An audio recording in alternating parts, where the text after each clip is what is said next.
오늘 주신 말씀은 시편 102편 1절부터 22절까지 말씀. 시편 102편 1절부터 22절까지 우리 함께 읽겠습니다. 여호와여, 내 기도를 들으시고 나의 부르짖음을 주께 상달케 하소서. 나의 괴로운 날에 주의 얼굴을 내게 숨기지 마소서. 주의 귀를 기울이사 내가 부르짖는 날에 속히 내게 응답하소서. 대저 내 날이 연기같이 소멸하며 내 뼈가 냉과리같이 탔나이다. 내가 음식 먹기도 잊었으므로 내 마음이 풀같이 쇠잔하였사오며 나의 탄식 소리를 인하여 나의 살이 뼈에 붙었나이다. 나는 광야의 당아새 같고 황폐한 곳에 부엉이같이 되었사오며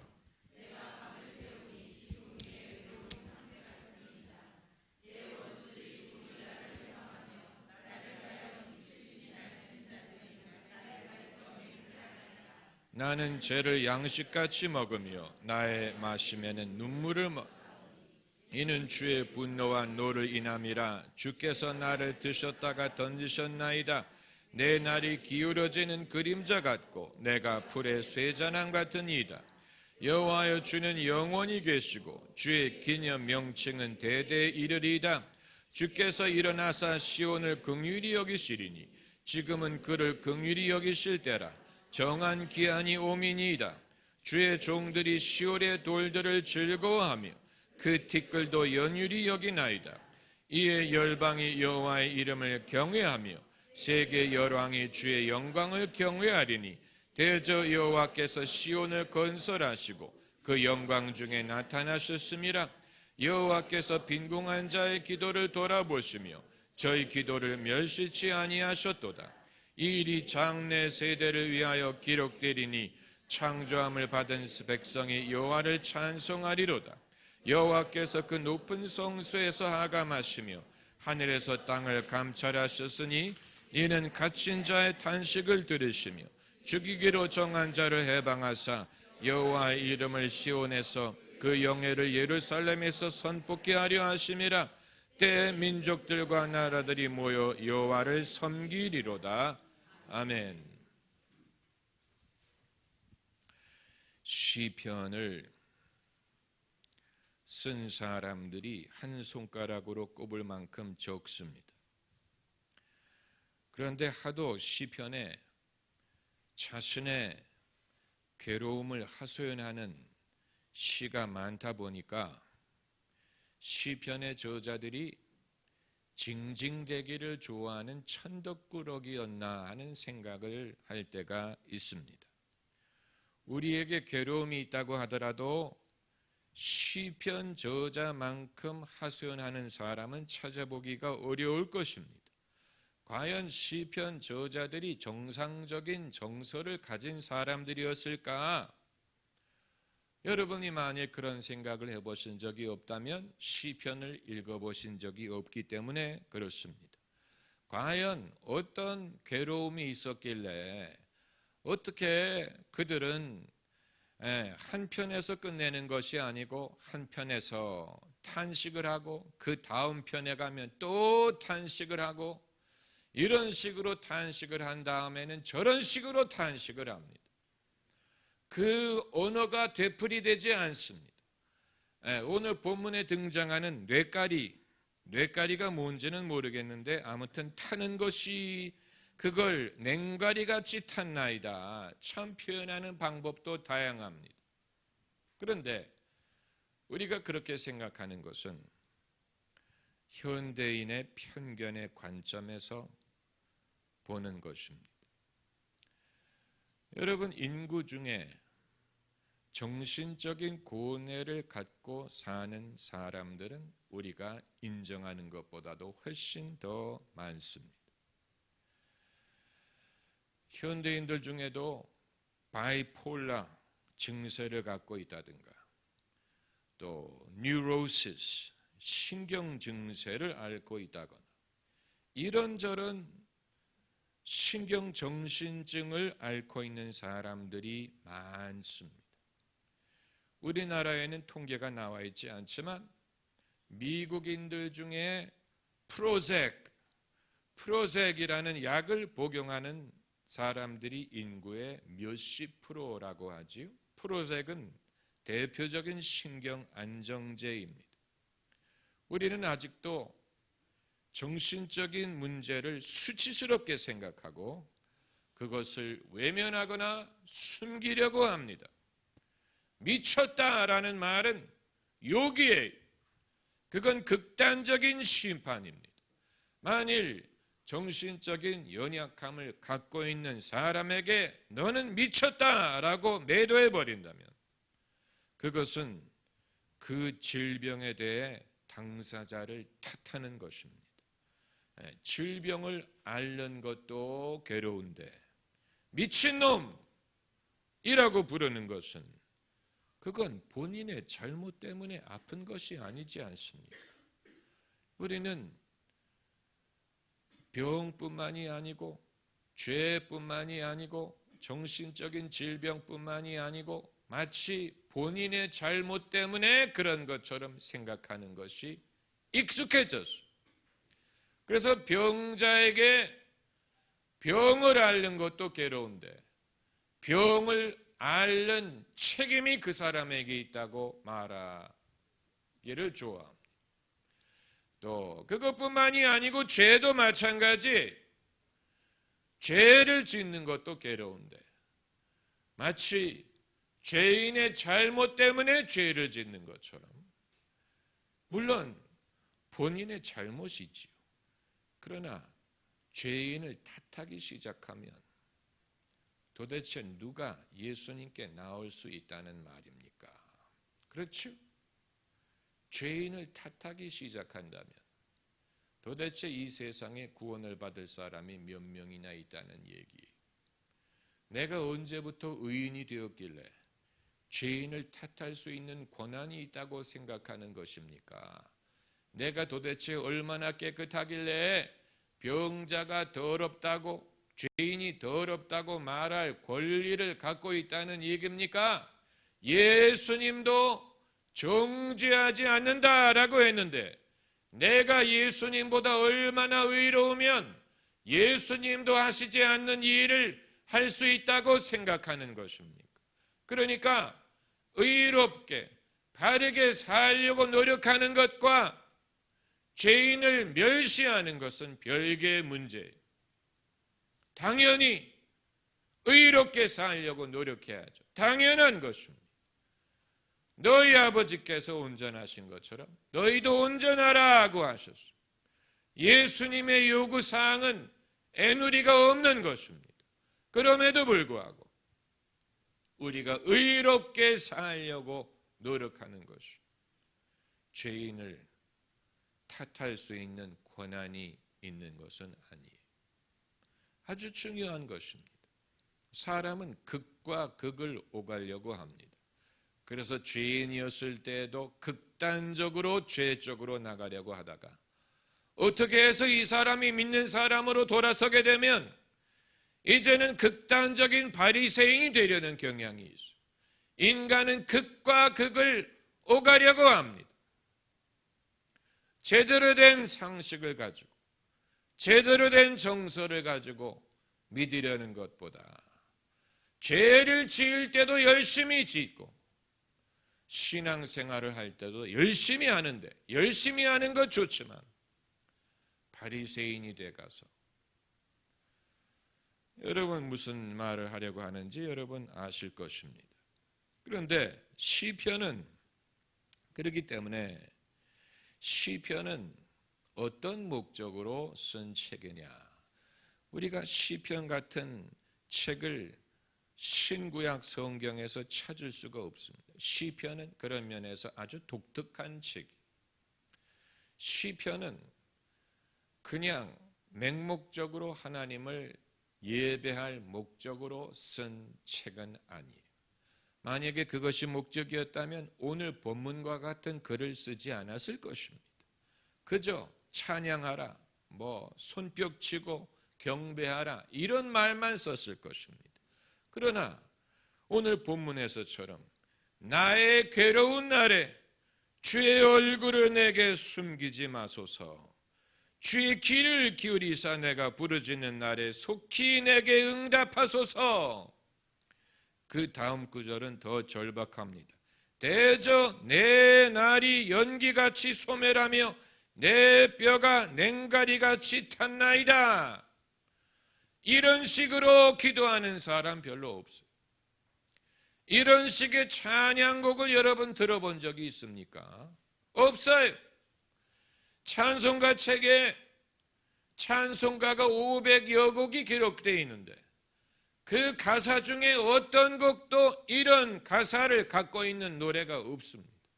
우리가 즐겨 부르는 찬양곡이 1000곡이 넘어요. 그런데 왜 목사님은 똑같은 곡만 부르세요? 여러분 탑 차트라는 걸 들어보셨습니까? 탑 차트. 네, 그게 저의 탑 차트이기 때문에 부르는 것입니다. 그 곡만 아는 게 아니에요. 그 이외에도 많은 곡을 알아요. 그러나 여러분의 혜택을 위하여 그 곡을 부르는 것입니다. 왜냐하면 새 곡을 소개하려면 여러분이 못 따라 부를 것 같으니까, 가사를 기억하지 못할 것 같으니까 여러분의 편의를 위하여 외워서 부를 만한 곡을 찾다 보니까 좋으신 하나님밖에 부를 게 없는, 그럼에도 불구하고 OHB를 담당하시는 우리 집사님은 좋으신 하나님을 부를 때도 가사를 올립니다. 모르는 사람을 위해서. 10몇 년을 저와 함께 좋으신 하나님을 불렀는데 여전히 가사를 봐야 된다면 그분에게는 하나님이 좋은 게 아니에요. 그러니까 우리가 너무 편의를 봐주려고 해도 안 됩니다. 너무 친화적으로 가도 안 돼. 어떤 거는 아는 사람은 알진저 이런 식으로 우리가 가야지. 아는 사람만 부를진저 이런 식으로 좀 가야지. 모르는 한두 명을 위하여 그 많은 전기료를 소모하고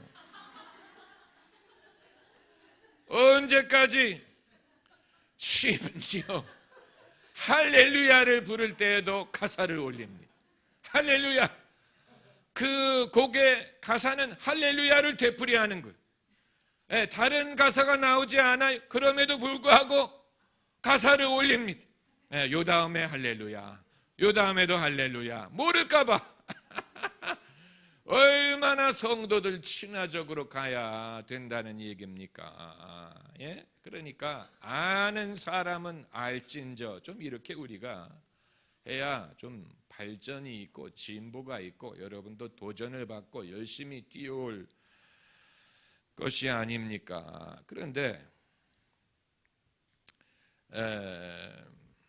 그 찬양을 부르는 것만이, 찬양곡 100,000곡이 넘는 찬양곡 중에도 시편 저자가 말하는 것과 같은 인간의 내면적인 고뇌와 정직한 그의 상태를 고백하는 곡을 찾아볼 수가 없다는 사실은 수천 년이 지났음에도 불구하고 여전히 믿는 사람들은 하나님과 사람들 앞에 자신의 참 모습을 노출하지 못한다는 것을 보여주는 것입니다.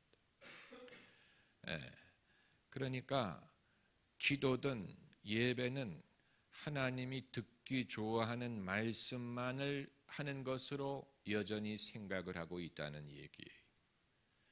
그렇지 않습니다. 하나님은 천사들이 우리보다도 더 아름다운 언어로, 더 아름다운 음악으로 하나님을 예배합니다. 하나님은 우리가 부르는 것보다도 더 아름다운 음악을 많이 들어보셨는데도 불구하고 여전히 인간의 예배를 받기를 원하시는 것은 천사들은 경험하지 못하는 인간들만이 극복하고 인간들만이 믿음으로 이루어야 되는 것이 있기 때문에 그런 것입니다. 그리고 천사들도 이것을 보기를 원한다고 했습니다. 그렇기 때문에 가끔 제가 주일 설교를 준비하면서 그 설교 내용에 부합할 만한 찬송가를 찾으려고 애를 쓰는데 찬송가 500여 장 중에 거기에 부합한 내용과 비슷한 것도 없을 때가 있습니다. 네, 그 말은 이 사람 속에 바다와 같은 인간의 영혼 속에 벌어지고 있는 그 고민과 그 번뇌의 깊이와 종류가 참으로 많은데 사람들이 거기에 대하여 솔직하게 고백을 한다거나 또 거기에 대하여 말하는 것을 주저하고 사람들이 듣기에 좋고 경건하게 들리는 그러한 것에 주력했다고 밖에는 말할 수 없습니다. 그러니까 어느 누구도 이와 같은 찬송가 가사를 쓰지 않았어요. 내가 음식 먹기도 잊었으므로 내 마음이 풀같이 쇠자 싸우며 이런 찬송가 가사를 볼 수 없습니다. 어디에 가든지 음식 먹기도 잊었으므로 내 마음이 쇠잔하네 이런 찬송가 가사를 볼 수가 없어요. 그러나 시편이 말하고 있는데 성령의 영감으로 쓴 시편에 이러한 내용이 있는데 왜 우리가 그러한 고백을 하지 못하느냐? 단 한 가지 이유에 우리는 정직하지 않고 우리의 영혼을 드러내기를 꺼린다는 얘기. 그렇기 때문에 성도들의 교제와 대화는 피상적일 수밖에 없는 것입니다. 참으로 깊이 들어가기가 어려워요. 성도들의 대화는 피상적일 때가 많아요. 당연한 것을 말해요. 모범 답안을 말해요. 미리 선수를 쳐요. 그 이유는 그래야 내 속을 드러내지 않아도 되기 때문에 진실한 성도의 교제가 그만큼 어렵다는 얘기. 여러분은 여러분의 내면에 벌어지고 있는 일을 솔직하게 말할 수 있는 대상이 몇 사람이나 있습니까? 한 명이라도 있다면 축복받은 사람. 여러분의 그러니까 무슨 김 집사 만나서 반가워. 요즘 새벽기도 열심히 나가. 지난번에 하나님이 내게 응답을 하셨어. 이런 얘기 말고 그런 말만 하는 사람 약간 수상한 사람. 만날 때마다 누가 열심히 믿었다느니 은혜를 받았다느니 선수 치는 사람들은 약간 수상한 사람. 전 그런 사람들을 극도로 좀 경계합니다. 왜냐하면 내가 물어보지도 않았는데 내가 물어볼까 염려해서 지금 저런 선수를 치는 건가. 어떻게 저 사람은 늘 좋은 얘기만 해. 늘 이런 역사가 일어났다느니 그러면서 자신의 말은 절대로 안 합니다. 자신의 내면에 벌어지고 있는 일에 대해서 절대로 말하지 않고 자신의 고민, 부끄러운 일에 대해서 절대로 말하지 않습니다. 자신의 가정사에 대해서 절대로 터치하지 않습니다.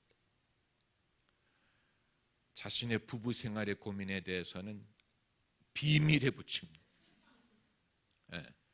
저는 그렇습니다. 그렇기 때문에 정말로 진실한 성도의 교제를 나눌 수 있는 사람이 몇 사람이나 있으십니까? 중요한 질문. 적어도 한두 사람은 있어야 돼. 그래서 그런 사람을 만나면 정말 내가 요즘에 살은 찌고 몸은 둔하고 몸은 피곤하고 내가 의욕이 없다. 나는 이제 미련도 없다 아이가. 이런 그 자신의 그 중심에서 나오는 정말 하고 싶은 말을 할 만한 대상이 별로 없어요. 그런 말을 하면 상대방이 나를 정죄할까 봐 두려워요. 집사가 너 권사라며 기도하라고. 기도하면 된다. 그걸 누가 몰라서 그런 말을 하는 게 아니. 그런 쓸데없는 말로 나를 위로하려고 하지 마. 누가 기도해야 된다는 건 누가 몰라서 그러는 게 아니. 그럴 때는 그냥 들어주는 것만 해도 도움이 돼. 그러냐고. 너무 낙심하지 말라고. 그게 인간이라는 증거라고. 이렇게 좀 위로를 해줘야지. 믿는 사람이 그러면 안 된다고. 기도하면 기도하는 사람은 그런 게 있으면 안 된다. 이런 식으로 정답을 말해주는 사람은 아무런 도움이 되지 않는 거예요. 누가 모르는 게 아니에요. 누가 몰라서 그런 고민이 있는 게 아니에요. 오늘 이 본문의 저자가 하나님의 사람이에요. 선지자예요. 성령의 감동으로 기도하고 예언하는 사람. 그러나 그가 하나님에게 고백하는 내용이 괴로운 날에, 나의 괴로운 날에, 믿음의 사람에게도 괴로운 날이 있다는 얘기예요. 만일 그런 사람에게 믿음의 사람은 그러면 안 된다, 이렇게 말하는 사람이 있다면 그 사람은 위험한 인물이고 사람에게 엄청난 상처를 줄 수 있는 인물이에요. 시편 저자와 같은 하나님의 사람에게도 괴로운 날이 있었어요. 그래서 그가 괴로운 날에 대하여 뭐라고 하나님께 구하냐면, 나의 괴로운 날에 주의 얼굴을 내게 숨기지 마소서. 주의 얼굴이라 하면 주의 임재를 뜻합니다. 주님의 손이라 하면 주님의 능력을 뜻하지만 주의 얼굴이라 하면 주의 임재를 말합니다. 주의 얼굴을 내게 숨기지 마소서라는 말은 내게 멀리 계시지 말라는 말이에요. 주님의 임재를 내가 경험하게 해달라는 말이에요. 그러니까 시편, 그리고 본문 시편 102편을 쓴 목적은 그냥 맹목적으로 하나님을 경배하기 위한 것이 아니고 하나님과 동행하는 인간의 모습을 묘사하기 위한 것입니다. 하나님과 동행하는 예배자의 모습을 묘사하기 위한 것입니다. 그렇기 때문에 그는 괴로운 날에 하나님의 임재를 구한 것, 주의 얼굴을 내게 숨기지 마소서. 그러면 주님의 임재를 경험하면 괴로움이 없어진다는 말이냐? 주님이 얼굴을 내게 보여주시면 나를 괴롭게 하던 일들이 다 사라진다는 말이냐? 사라집니다. 다만 반비례적으로 이루어집니다. 여러분, 하나님의 임재든 성령의 능력이든 하나님의 도움은 진통제가 아니에요. 진통제 약발과 같은 게 아니에요. 진통제 약발이 많아지면 진통이 없어지는 그런 식이 아니에요. 그런 식으로 신앙을 생각하면 안 돼. 진통제라는 말은 통증을 느끼지 못한다는 얘기인데 그건 마약과 같은 성분이. 하나님의 은혜는 마약과 같이 역사하지 않아요. 그렇기 때문에 이 주님의 임재가 커질수록 우리가 주님을 느끼지만 그렇다고 진통제처럼 아픔이 마술적으로 사라지는 게 아니고 인격적인 만남을 통하여 우리가 깨달음을 얻고 더 강건해지고 지혜로워지고 우리의 영혼이 깊어지고 하나님의 섭리를 깨닫게 되고 그리고 하나님의 섭리에 순종하는 법을 알게 됩니다. 영혼이 더 성숙해집니다. 인격이 더 자라납니다. 더 깊은 신앙을 갖게 됩니다. 아픔을 통하여 이루어지는 일입니다. 만약에 믿음의 사람은 아파서는 안 된다라고 말하는 사람이 있다면 그 사람은 위험한 사람, 그 사람은 거짓말쟁이, 진실하지 않은 것입니다. 아픔은 믿음이 있는 사람에게 번민이 없는 게 아니고 번민이 있기 때문에 믿음을 갖게 됩니다.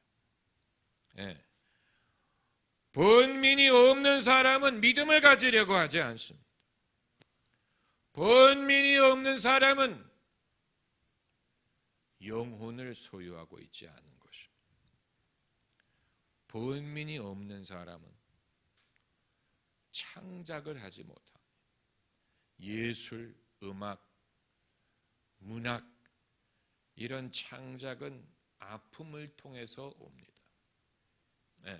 아주 중요한 것입니다. 그러니까 다만 이런 그 번민을 세상에는 하찮은 방법으로 해결하려는 사람들이 있고 술이라든가 무슨 마약이라든가 현실 도피라든가 신앙은 진통제처럼 괴로움을 잊게 만드는 것이 아니고 사실 이건 설명하기가 어렵습니다. 그렇기 때문에 시편 저자가 말하는 것을 우리가 진지하게 읽어야 됩니다. 그가 말하기를 이 8절 말씀을 보면 내 원수들이 종일 나를 회방하며 나를 대하여 미칠 듯이 날치는 자들이 나를 가리켜 맹세하나이다. 이 원수가 누구를 가리키는 것이냐? 사람을 가리키는 것은 아니. 도대체 어떤 원수들이 할 일도 없이 하루 종일 밤에서 밖에서 날치고 있다는 얘기입니까? 이건 그걸 말하는 게 아니고 눈에 보이지 않는 원수들이 나를 괴롭히는 자들, 나를 괴롭히는 생각, 나를 괴롭히는 감정, 나를 괴롭히는 것들이 있어요. 그러니까 시편 저자는 하나님의 영감을 받을 정도로 영적인 예민함이 있는 반면에 동시에 자신의 그 번민을 하루 종일 느낄 정도로 그쪽으로도 예민하다는 얘기예요.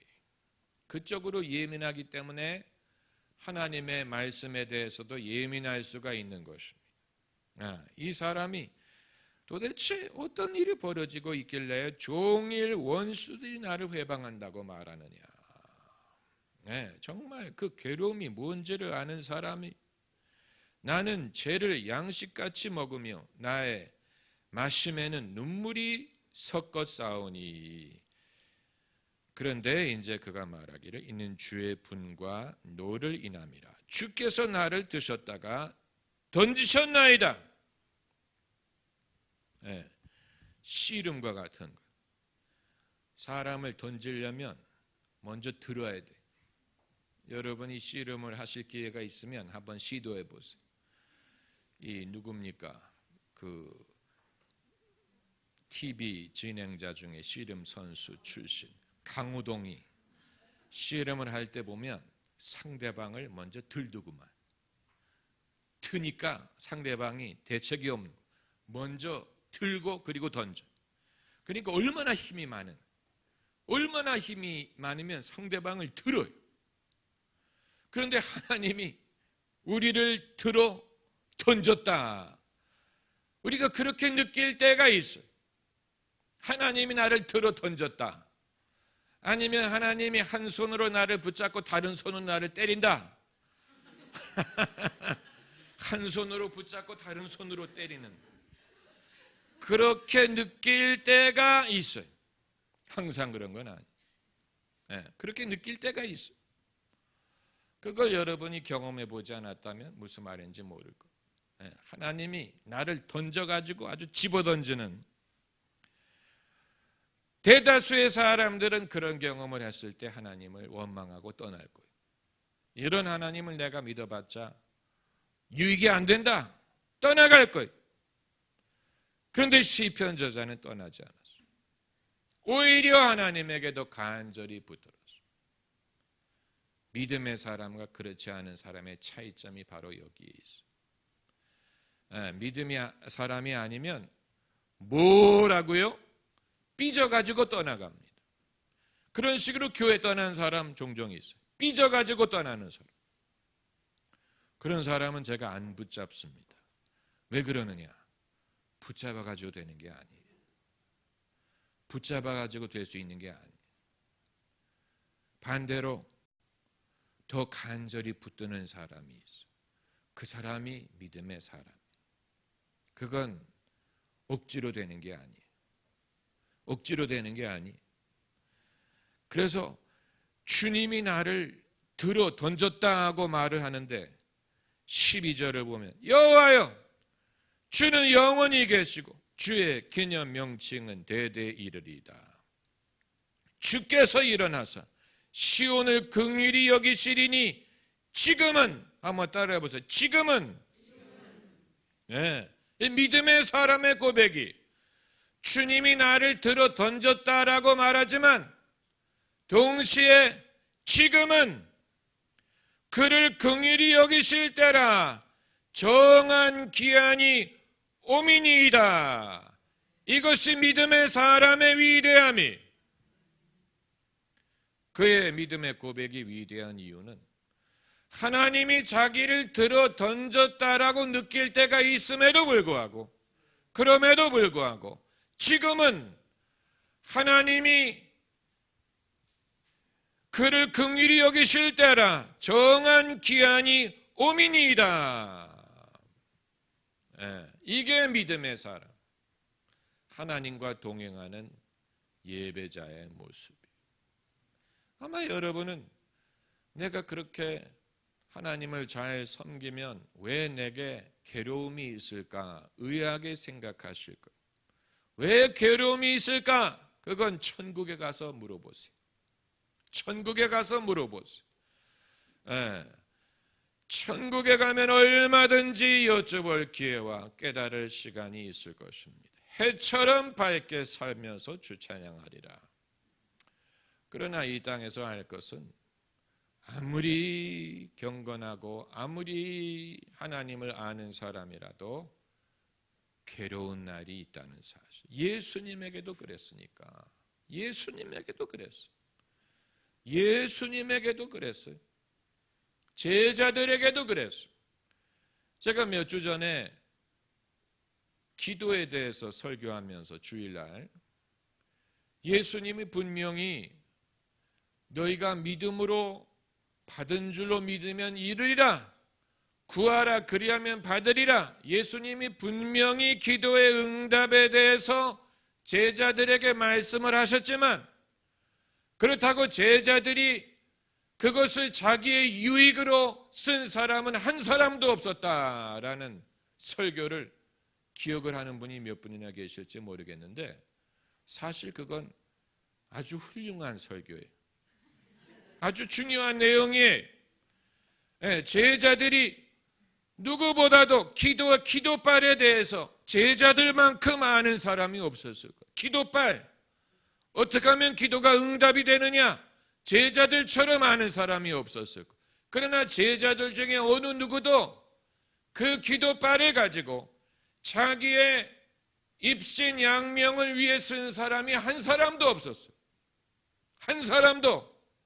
그 기도빨을 이용해서 억만장자가 됐다든가, 무슨 임금이 됐다든가, 무슨 유명인사가 됐다든가, 그런 사람은 눈을 씻고 봐도 없어요. 그 사실이 우리에게 시사하는 것이 무엇입니까? 주님이 말씀하신 소위 기도빨이라는 것은 그런 용도를 위한 것이 아니라는 얘기. 그런 용도를 위하여 구하라, 그리하면 주시리라 라고 가르치시는 것은 아니라는 얘기. 제자들은 그 사실을 제대로 이해했기 때문에 그들처럼 기도의 능력을 믿은 사람들이 없지만 그것을 어떤 개인적인 용도로 사용하려고 하지 않고 다 뭘 했습니까? 다 순교했어요. 다 순종하고 순교했어요. 거기에서 믿음의 참된 성격이 무엇인가를 우리에게 보여주는 것입니다. 할렐루야. 참된 신앙이라는 것은 무엇인가를 우리가 거기서 보지 못한다면 다른 데서 보지 못합니다. 그 왜 소위 기도빨을 가르치는 목사님들이 그 사실을 강조하지 않는지 도대체 알 수가 없어요. 그 제자들처럼 기도의 능력에 대해서 아는 사람들이 없었을 텐데 그들 중에 어느 누구도 그것을 통해서 자기 일가 친척의 배를 불리려고 했다든가 무슨 그런 사람 한 명도 없어. 어느 누구도 기도방을 만들어 놓고 예루살렘에 돈 많은 사람들이 헌금 봉투 들고 줄 서 가지고 기도받게 하지 않았어요. 아주 신기한 일이에요. 만약에 그렇게 하려고 했다면 엄청나게 돈을 벌었어요. 어느 누구도 그렇게 하지 않았어요. 그런 식으로 그들의 영성을 이용하려고 하지 않았어요. 놀라운 일이 아닙니까? 그렇기 때문에 이제 예언, 사람이 성령을 받으면 예언을 한다고 했죠. 여기서 그가 말하는 것이 예언이에요. 주께서 일어나사 시온을 긍휼히 여기시리니 지금은 그를 긍휼히 여기실 때라 정한 기한이 오미니이다. 한번 따라해보세요. 정한 기한. 정한 기한이 옵니다. 정한 때, 정한 기한.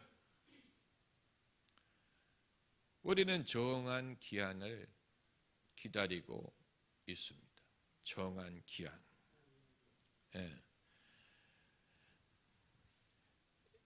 우리가 천국에 가서 시편 저자를 만나면 좀 물어보고 싶어요. 당신은 어떤 일들이 있었길래 그런 시를 썼느냐? 어떻게 당신은 그럼에도 불구하고 탄식을 하다가 그 다음 절에 정한 기한이 옵니다 라고 말할 수 있었느냐? 믿음의 사람이 거기에 있습니다. 목사님은 그런 사람이겠지 이런 눈치로 저를 바라보지 마세요. 지금 저의 얘기를 하는 게 아니에요. 여러분의 얘기를 하는 거예요. 여러분의 책임에 대해서 말하는 것이지 내가 이루었으니 나를 흉내내라 이런 식으로 말하는 게 아니. 우리는 다 똑같은 배를 타고 있어요. 할렐루야. 우리는 다 똑같은 배를 타고 있어요. 여러분이나 저나 같은 배를 타고 있는 거지 제가 먼저 간 게 아니에요. 우리는 지금 같은 배를 타고 가고 있는 중이 가라앉으면 같이 가라앉아요. 입장이 똑같아요. 피차 똑같아요. 믿음으로 행하는 것입니다. 할렐루야. 그리하여 그가 말하기를 20절에 이는 갇힌 자의 탄식을 들으시며 죽이기로 정한 자를 해방하사 여호와의 이름을 시온에서 그 영예를 예루살렘에서 선포케 하려 하심이라. 놀라운 말씀이 죽이기로 정한 자를 해방하사. 다 죽을 줄 알았는데 산다는 얘기. 죽을 줄로 알았는데 의사도 가족도 다 죽을 줄로 알았어요. 죽이기로 정했었어요. 그런데 하나님이 그 사람을 살리는, 해방하셔. 그렇기 때문에 하나님의 그 마지막 역사가 일어날 때까지는 아무것도 섣불리 판단하면 안 됩니다. 할렐루야. 기도하십시다.